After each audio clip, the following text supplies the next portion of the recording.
En esta noche silenciosa y tranquila, leeremos acerca de la adoración espiritual. La adoración espiritual. En el último capítulo, es decir, el anterior, pusimos las bases del presente tema. Dado que Dios es espíritu, la adoración que se le brinde debe ser de naturaleza espiritual, desde nuestro espíritu. De nuevo, son aplicables las palabras que nuestro Señor dirigió a la mujer de Samaria en Juan 4:24. Dios es espíritu, y los que le adoran en espíritu y en verdad es necesario que adoren. No debemos usar las ceremonias de los judíos prescritas en el Antiguo Testamento, ni la de los samaritanos que derivaron de diversas fuentes. Estas últimas eran falsas y las primeras quedaron sustituidas por el orden del Nuevo Testamento. En todas las épocas, la verdadera adoración a Dios ha consistido principalmente en una actitud espiritual y sincera. La adoración a Dios ha consistido en una actitud espiritual y sincera. La adoración debe ser adecuada a la naturaleza del objeto adorado. Tiene que haber cierta proporción entre Dios y la forma en la que le adoramos. Si Él fuera un cuerpo, con imágenes y movimientos físicos, podría bastar. Sin embargo, porque Él es espíritu, no buscamos tanto una voz en alto como un alma elevada, no tanto una rodilla doblada como un corazón quebrantado, no tanto un sonido afectado, sino un espíritu que gime. La economía del Nuevo Testamento es bien apropiada para la verdadera adoración espiritual. Algunas propuestas generales respecto a la adoración espiritual podrían ser las siguientes. La espiritualidad de Dios es la base de nuestra adoración. Que Él sea espíritu declara lo que Él es. Sus otras perfecciones manifiestan qué tipo de espíritu es. Por tanto, ya sea que adoremos su bondad, su paciencia, su justicia, su sabiduría o cualquier otra faceta de su glorioso carácter, el hecho de que Él sea espíritu es lo que gobierna en cuanto a cómo lo adoramos. Su modo de ser es la regla de la adoración. Esto debería salvaguardarnos de descender a una adoración meramente carnal. La naturaleza misma nos enseña que la adoración verdadera debe ser espiritual. Fue necesario que Dios le comunicara al hombre las formas ceremoniales de adoración que él exigía, pero el hombre sabe por instinto que la adoración que rinde a Dios debe ser algo más que ceremonial y externa. Ni siquiera los idólatras afirman estar adorando al ídolo, sino más bien lo que éste representa. Todos sabemos que nuestras más altas facultades con las que contemplamos a Dios deben ser usadas en su adoración. El capítulo 1 de Romanos enseña que al pervertir la adoración, el hombre va en contra de su mejor entendimiento. La idolatría no es un pecado de ignorancia, sino un pecado contra la luz. También podríamos decir que Dios siempre ha exigido que la adoración que se le rinde sea de naturaleza espiritual. Esto se aplicó al hombre incluso en el paraíso. Si ustedes recuerdan, antes de la caída, antes del inicio del orden neotestamentario, Dios también le ordenó a su pueblo que lo amaran de todo corazón y que circuncidaran sus corazones. Además, tenemos el deber de adorar a Dios, pero tenemos que hacerlo en espíritu. El texto decía, Dios es espíritu y los que le adoran en espíritu y en verdad es necesario que adoren. Pecamos cuando no adoramos a Dios de la forma correcta, de la misma manera en que lo hacemos cuando no le adoramos en absoluto. Él merece lo mejor y más noble de nosotros. Si nuestro espíritu no está comprometido y solo lo está nuestro cuerpo, estamos presentando un sacrificio muerto a Dios. La adoración ceremonial del Antiguo Testamento fue abolida para fomentar la adoración espiritual. La adoración espiritual estaba velada bajo una espesa nube de objetos materiales que tocaban los sentidos de la carne. Esa economía se denomina el régimen viejo de la letra, como dijo Pablo en Romanos 7:6. En ella, los hijos de Israel no podían fijar la vista en el fin de aquello que había de ser abolido. Las ceremonias carnales no pudieron nunca introducir el corazón del hombre en un marco espiritual. No pudieron perfeccionar a los adoradores ni purgar la conciencia. Así como la sombra de un hombre no puede llevar a cabo lo que el hombre es capaz de hacer porque carece de vida, éstas solo pudieron apuntar a una mejor economía. No pudieron cambiar el corazón. Incluso podríamos argumentar que tendieron más a estorbar que a alentar la adoración espiritual por la debilidad del pueblo. Su preocupación por las cosas materiales condujo a que esperaran a un Mesías y a un reino carnales. Israel tropezó en esto, se atragantaron con la cáscara y se perdieron la almendra. Dios declaró que no le complacía el tipo ceremonial de adoración, y en ocasiones parece haberse cansado de las instituciones que él mismo había establecido. Isaías 1:11 dice: hastiado estoy de holocaustos de carneros y de cebo de animales gordos. No quiero sangre de bueyes, ni de ovejas, ni de machos cabríos. Nunca fue la intención de Dios que la antigua economía durara, sino que mencionó con frecuencia que sería sustituida por una que sería más perdurable, un nuevo pacto. El Señor Jesucristo ratificó este pacto en su obra de redención. El nuevo pacto, noten esto, es más espiritual en su adoración que el antiguo pacto. Es un estado de mayor gracia y verdad. Las perfecciones de Dios se revelan con más claridad. Lo adoramos por medio de su Hijo. El Espíritu Santo se derrama con más abundancia y participamos en un servicio razonable.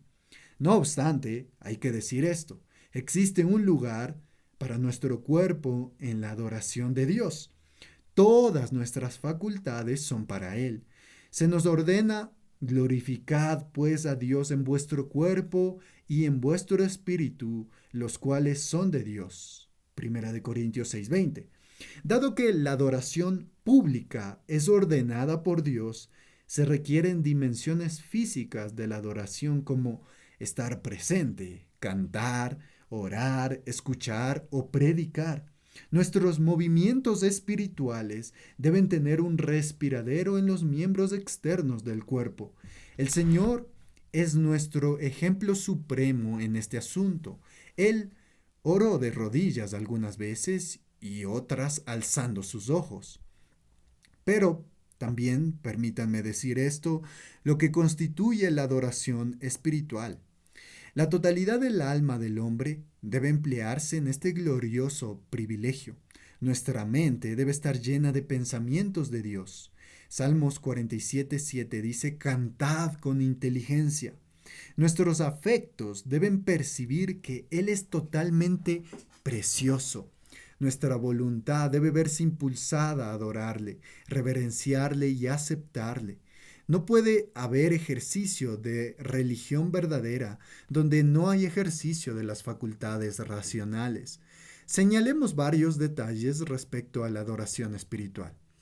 En primer lugar, la adoración espiritual debe surgir de una naturaleza espiritual. La adoración espiritual debe surgir de una naturaleza espiritual. Es decir, que el adorador debe ser renovado por el Espíritu de Dios, debe recibir una nueva naturaleza de Dios. Para que una bestia actúe como un hombre, debería tener implantada la naturaleza humana. Del mismo modo, los actos espirituales no pueden llevarse a cabo sin tener a Cristo en el alma. Debemos asegurarnos de estar unidos a Cristo de forma salvífica y no meramente unidos a un deber religioso. Pero el segundo detalle respecto a la adoración espiritual es que la adoración espiritual solo es posible por la influencia y la asistencia del Espíritu Santo de Dios. Solo es posible por la influencia y la asistencia del Espíritu Santo de Dios. No podemos mortificar ningún pecado ni avivar ningún servicio sin el poder del Espíritu Santo que mora en nosotros. Somos incapaces de movernos hasta que Él eleve nuestras facultades hasta un punto que le resulte agradable a Dios. La verdadera oración es la que se ofrece en el Espíritu. Judas 20, orando en el Espíritu Santo. El tercer detalle de esta adoración espiritual es que la adoración espiritual se lleva a cabo con sinceridad de corazón.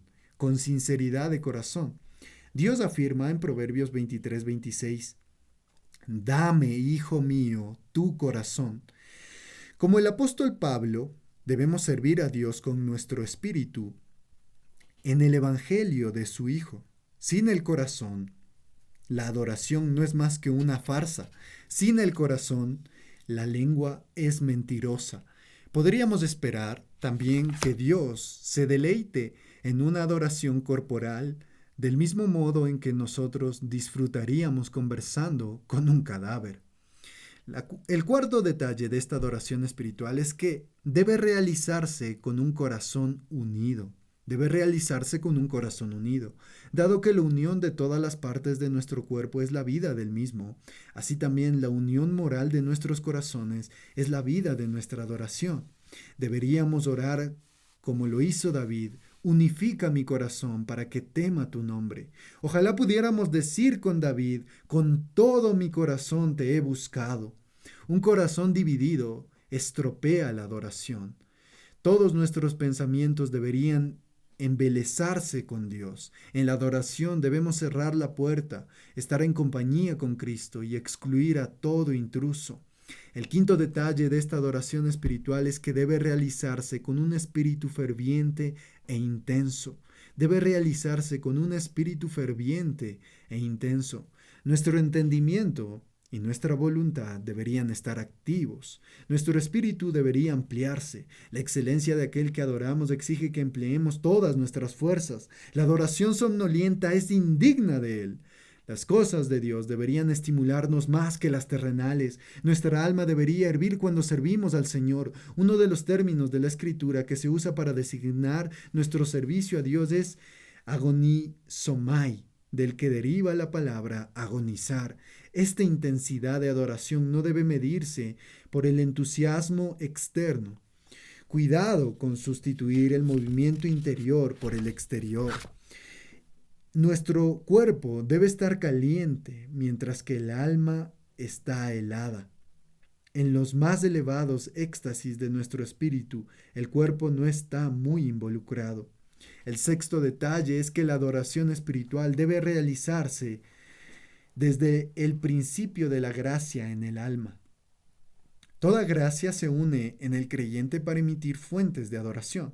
Si solo fuera necesaria la razón, todas las criaturas racionales serían cristianas, pero se requiere algo más. La gracia no excluye la razón, sino que la ennoblece. Adorar solo con nuestro cuerpo nos hace actuar como bestias. Adorar solo con nuestra razón hace que nos comportemos como hombres. Pero adorar con gracia es hacerlo de forma espiritual. Como cristianos, siendo Dios el autor de nuestras gracias espirituales, es más que adecuado que Él también reciba de ellas. Las gracias cristianas vienen en un paquete, o todas o ninguna.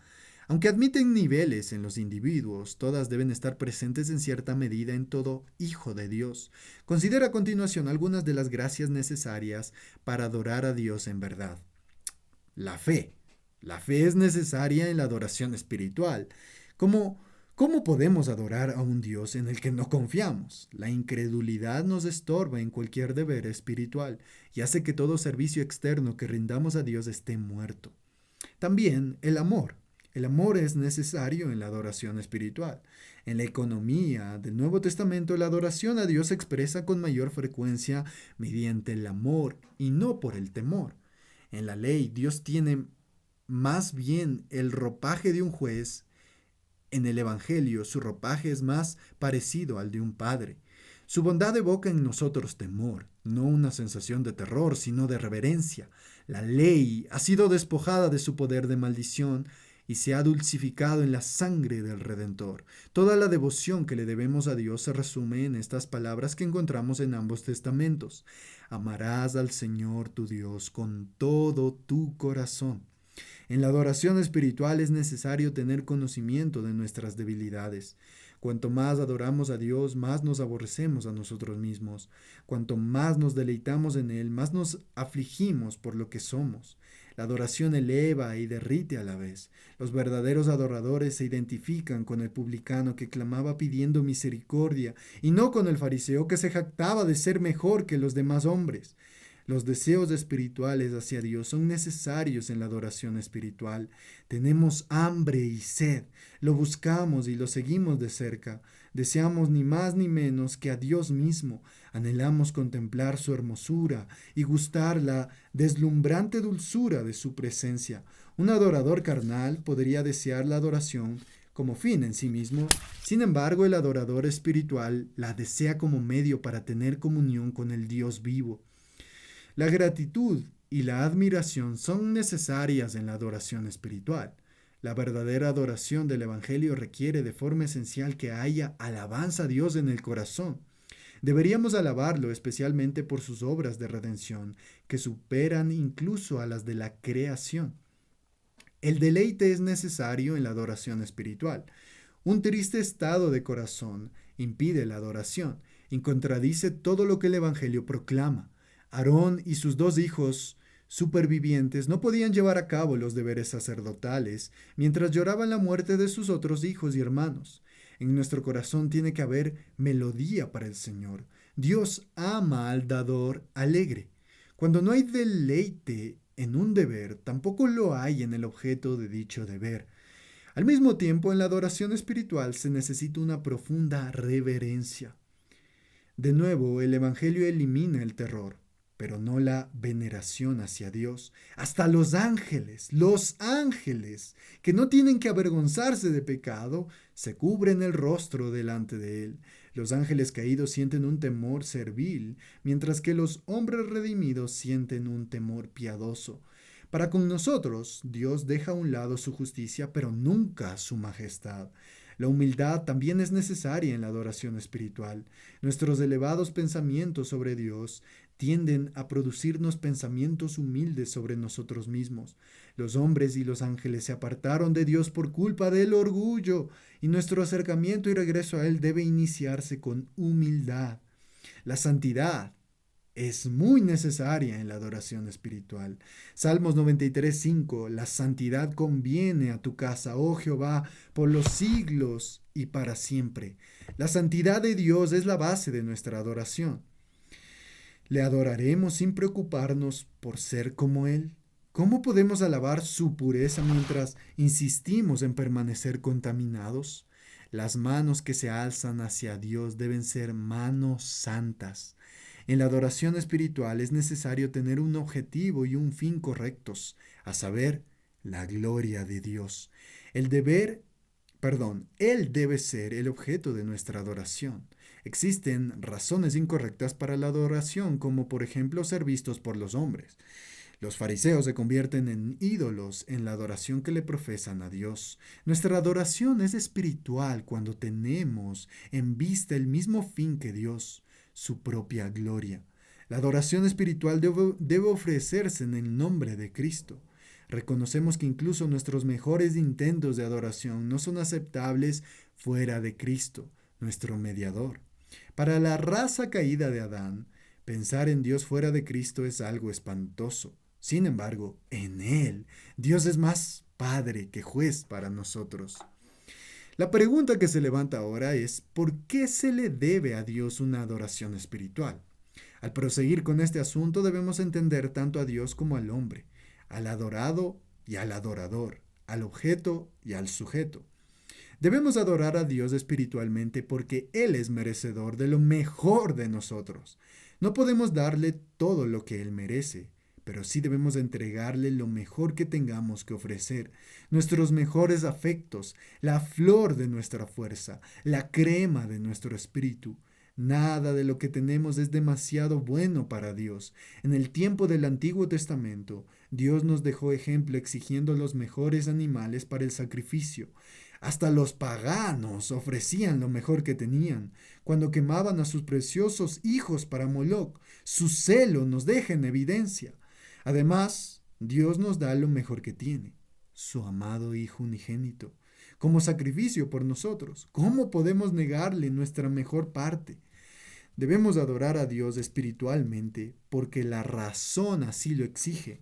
Al haber sido creados con las facultades de la razón, el pensamiento y la capacidad de tener comunión con Dios, deberíamos emplear todo esto en su uso más elevado.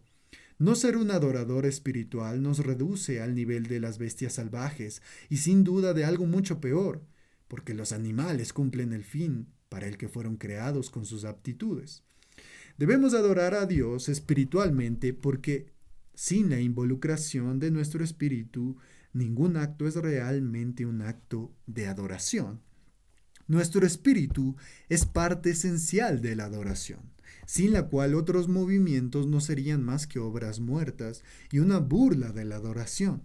Decir que un cadáver está adorando a Dios en una iglesia equivaldría a decir que lo está haciendo un cuerpo vivo con un espíritu apagado. Debemos adorar a Dios espiritualmente porque Dios se acerca al hombre en la adoración. Así leemos en las Escrituras sobre la presencia especial de Dios con su pueblo. Si Él se rebaja para encontrarse con nosotros, ¿no deberíamos estar presentes con nuestra capacidad más espiritual? ¿No deberíamos estar presentes y esperar su corazón cuando no... Perdón, ¿cómo podemos esperar su corazón cuando no le damos el nuestro? Dios y su adoración están estrechamente vinculados. No puedes honrar a uno mientras desprecias al otro.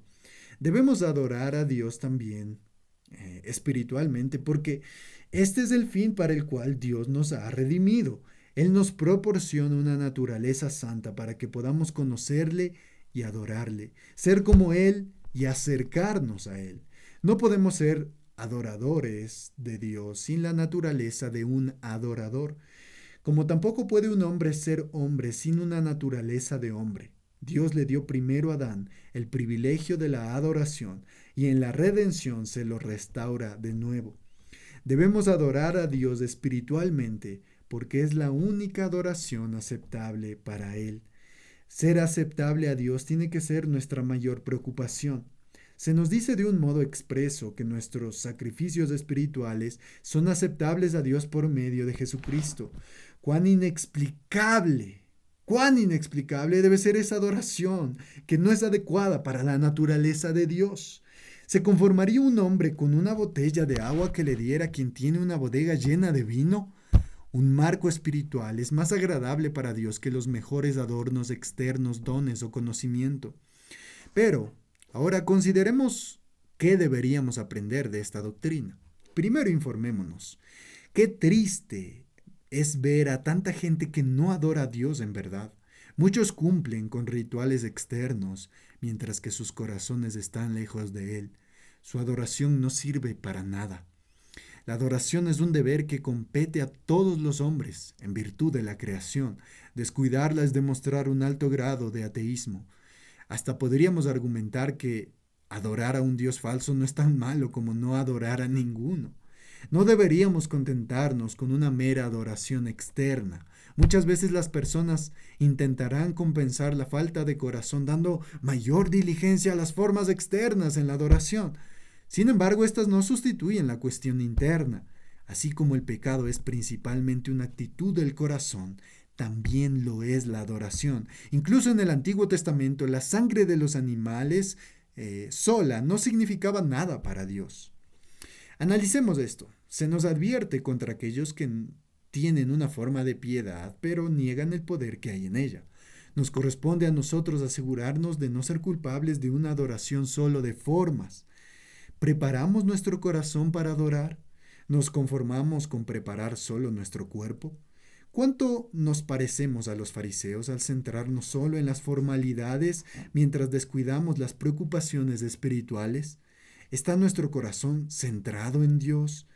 Cuando deberíamos estar adorando, permitimos que nuestra mente divague a aspectos inferiores o incluso a pensamientos pecaminosos. Pensamos que Dios debería estar contento con nuestra devoción superficial. Nos sentimos conmovidos en lo más profundo al pensar en Dios. Adoramos con temor servil o con un temor santo. ¿Es nuestra adoración forzada? ¿O conocemos algo de la libertad y la espontaneidad para con Dios? Después de la adoración, ¿resplandece nuestro espíritu como el rostro de Moisés? ¿Sentimos cómo se fortalece la gracia y se debilita el pecado? ¿Somos más humildes? ¿Tenemos gozosas reflexiones sobre el tiempo que pasamos en la adoración? ¿Ansiamos más de Dios? Consolémonos con estas palabras. El acto más pequeño que surge de un corazón sincero vale más que los grandes actos sin corazón. El acto más pequeño que surge de un corazón sincero vale más que los grandes actos sin corazón. Dios recompensa un simple vaso de agua fría que se dé a alguien si lo hacemos desde una motivación espiritual. Tristemente, todo creyente lucha contra la impureza del corazón en la adoración.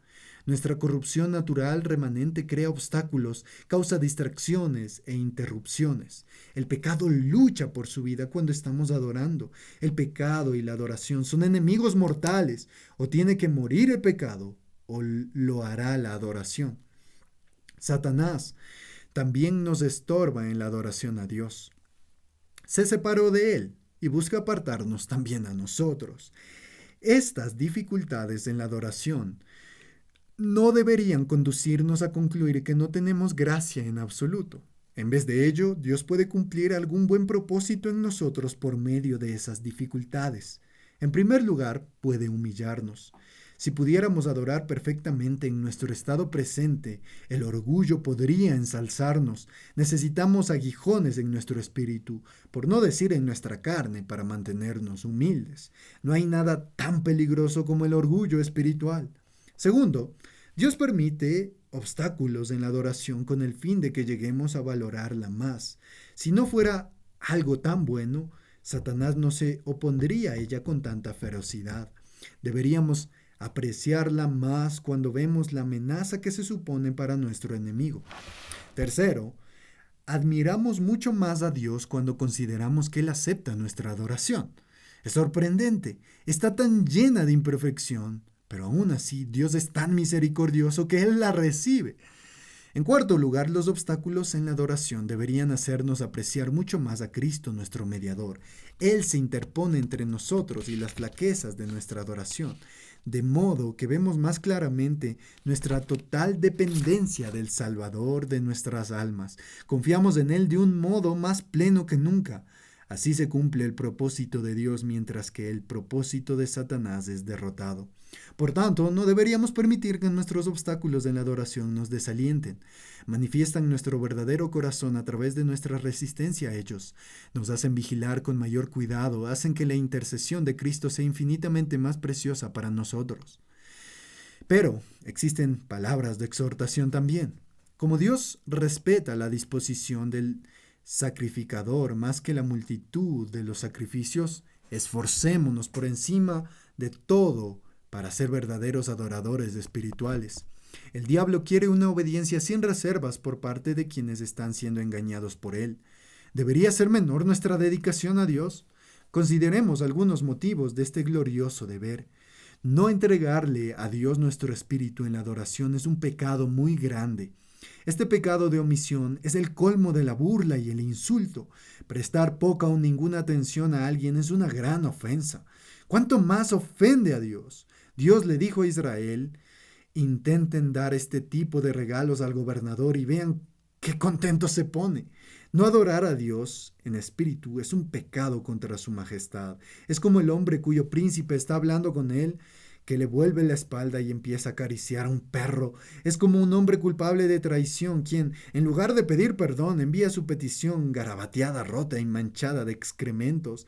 Además, no adorar a Dios en espíritu es un pecado contra la vida misma de Dios, y tratarlo como si fuera un ídolo muerto y mudo es un pecado contra la infinidad de Dios, como si Él fuera indigno de lo mejor de nosotros. Es un pecado contra la espiritualidad de Dios, como si no fuera un ser racional. Es un pecado contra la supremacía de Dios, porque convierte algún otro objeto en el soberano de nuestros afectos. Es un pecado contra la sabiduría de Dios, porque pone las cosas terrenales por encima de las espirituales, invirtiendo así el orden apropiado. Imaginar que Dios no ve nuestros pensamientos más profundos y que podemos engañarle con un espectáculo externo como un sepulcro blanqueado es pecar contra su omnisciencia. Es un pecado contra la santidad de Dios, como expresa Proverbios 21:27. El sacrificio de los impíos es abominación, cuanto más ofreciéndolo con maldad. Es un pecado contra el amor de Dios, porque no dar reciprocidad a ese amor es como el deudor que se burla de la bondad de su acreedor, llevándole una cartera vacía en lugar del correspondiente pago. Finalmente, es un pecado contra la suficiencia divina, declarando en efecto que Él no nos satisface y que hemos encontrado algo que colma más nuestros corazones que Él. En lugar de jadear tras Él como el ciervo busca los arroyos de agua, nos parece que los charcos de barro son más adecuados a nuestro gusto. Cuanto más carnales son nuestros afectos en la adoración, más clara es la prueba de que estamos en un estado pecaminoso. Sentirse fácilmente satisfecho con las formalidades en la adoración traiciona un corazón vacío de amor real por Dios. Más bien revela un corazón preparado y dispuesto a dejarse desviar por el primer amante que aparezca. Qué hipocresía decir que amamos a Dios mientras vivimos en semejante estado. La adoración carnal es un grave peligro. Renunciamos al verdadero consuelo que solo se encuentra en la adoración real. Piensa en el aliento que Juan recibió en la isla de Patmos, mientras estaba en el Espíritu en el día del Señor. Sin embargo, la adoración que no es espiritual no solo es inaceptable para Dios, sino que se convierte en una abominación para Él. Dios la odia. Con el fin de fomentar la adoración espiritual, esforcémonos por mantener un estado de ánimo espiritual incluso cuando no estemos adorando en ese momento. Un día descuidado entre semana conduce a un domingo descuidado. Nuestro sacrificio debería arder de continuo. No debemos dar lugar al diablo. Estimulemos y ejerzamos el amor ferviente hacia Dios y la confianza en Él. Alimentemos nuestra mente con los pensamientos correctos y nobles de Dios. Recuerda quién es Él durante la semana. Es distinto a cualquier juez terrenal, porque juzga el corazón y no solo las acciones. El temor de Dios hace que nuestra adoración sea reverente. El gozo de Dios hace que nuestra adoración perdure. Limpiemos nuestros corazones de los deseos desordenados según el mundo. Estos ahogarán la palabra y harán que no sea provechosa para nosotros. Así como la gravedad nos aparta del cielo, una mente mundana nos impide ofrecer una adoración elevada. Resulta difícil meditar en medio del ajetreo de los asuntos mundanos. Seamos conscientes de nuestras necesidades espirituales y de cómo pueden suplirse en la verdadera adoración. Fomenta ahora los mismos afectos que deberías tener en tu lecho de muerte. Expulsemos a cualquier intruso que quisiera estropear nuestra adoración. Aun siendo algo legítimo en sí mismo, córtalo y arráncalo si es un estorbo en el terreno de tu alma. Aprovechemos cada ocasión en la que Dios derrite nuestro corazón y se acerca de un modo extraordinario. Sé sensible a sus llamadas especiales y ocasiones que te invitan a tener comunión con Él. Un golpe de plancha caliente logra más que 100 con una fría. Examinémonos a nosotros mismos tras cada acto de adoración para determinar qué nos ha estorbado u obstaculizado. Apliquemos entonces la sangre de Cristo por medio de la fe como remedio.